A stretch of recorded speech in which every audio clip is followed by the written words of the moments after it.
Bismillahirrahmanirrahim. Assalamualaikum warahmatullahi wabarakatuh. Alhamdulillah wassalatu wassalamu ala rasulillahi wa ala alihi wa man walah. Ikhwani rahimakumullah, telah masuk pertanyaan kepada kami, apa hukum berkurban atas nama lembaga atau perusahaan? Ikhwani rahimakumullah, pada masalah ini ada dua keadaan yang kemungkinan terjadi pada masalah yang ditanyakan. Yang pertama, jika instansi tertentu, ya, misal sekolah A, ya, mereka mengumpulkan uang setiap siswanya sebesar 20.000, ya. Kemudian dari sekian ratus siswa yang membayar, maka terkumpullah uang misal, ya, 20 juta. Uang 20 juta tadi dibelikan sapi 1 ekor. Kemudian disembelih atas nama sekian ratus siswa yang ada. Jika keadaan seperti ini, maka keadaannya adalah dia bermakna terhukumi, yakni belajar udhiyah atau belajar kurban. Mengapa? Karena sapi itu hanya untuk maksimal 7 orang, ya. Sementara tadi bisa sekian ratus orang, ya, bisa 200, bisa 400 atau bahkan lebih dari itu. Maka dalam keadaan seperti ini, kurbannya terhukumi sedekah atau hadiah atau latihan kurban, bukan kurban sebagaimana semestinya. Maknanya jika nanti para siswa ini mampu, maka hendaknya mereka berkurban kembali. Ini keadaan yang pertama. Keadaan yang kedua, perusahaan misalnya menyediakan uang 100 juta untuk membeli 5 ekor sapi.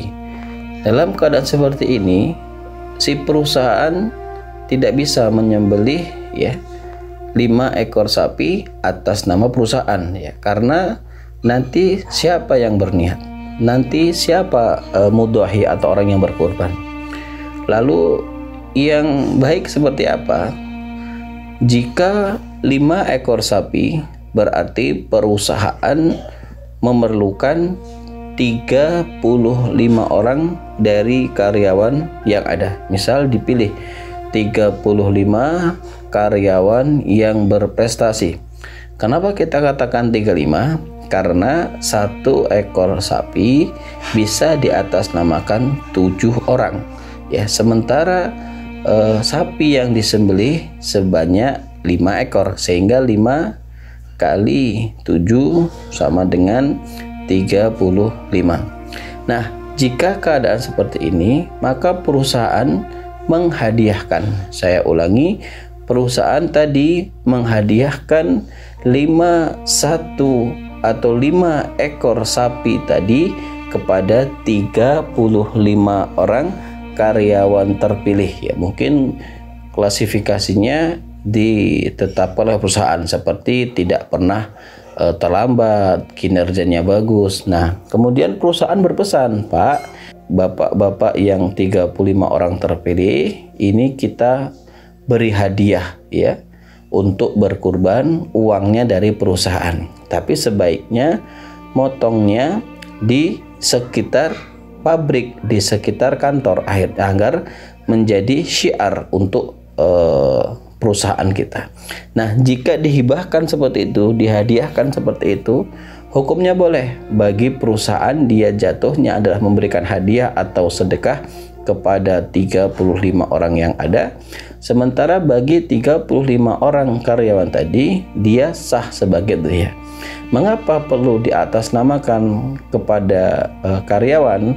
Agar nanti ada niat, ya. Karena kalau kurban kan tidak mungkin kita kurban tanpa adanya niat. Kalau atas nama perusahaan, berapa banyak ya, karyawan yang ada, staf yang ada, makanya perlu diatasnamakan. Kalau 5 orang, kalau 5 ekor sapi berarti 35 orang ya. Kalau 2 ekor sapi berarti 14 orang. Nanti dipilih saja berdasarkan misal kemampuan, berdasarkan kerajinan atau yang semisal dengannya. Jadi intinya jika berkurban atas nama perusahaan mutlak, perusahaan A, perusahaan B, maka itu jatuhnya adalah sedekah atau hadiah.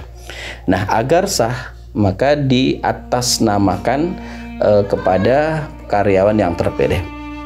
Adapun jika seperti kasus yang pertama seperti sekolah, anak-anak menabung kurban 20.000 misal, 50.000 misal untuk sekian orang, maka mutlak ini jatuhnya adalah sedekah karena tidak bisa diatasnamakan sekolah ya, karena begitu banyak orang yang akan diatasnamakan. Jadi dia ketemunya sedekah atau latihan udhiyah. Demikian, barakallahu fikum. Semoga Allah Subhanahu wa taala senantiasa mengistiqomahkan diri kita dalam kebaikan. Kemudian Allah memudahkan kita untuk berkurban di tahun ini dan tahun-tahun berikutnya. Amin ya rabbal alamin. Barakallahu fikum. Wallahu a'lam bishawab. Subhanaka Allahumma bihamdika asyhadu an la ilaha illa anta astaghfiruka wa atubu ilaik. Wassalamualaikum warahmatullahi wabarakatuh.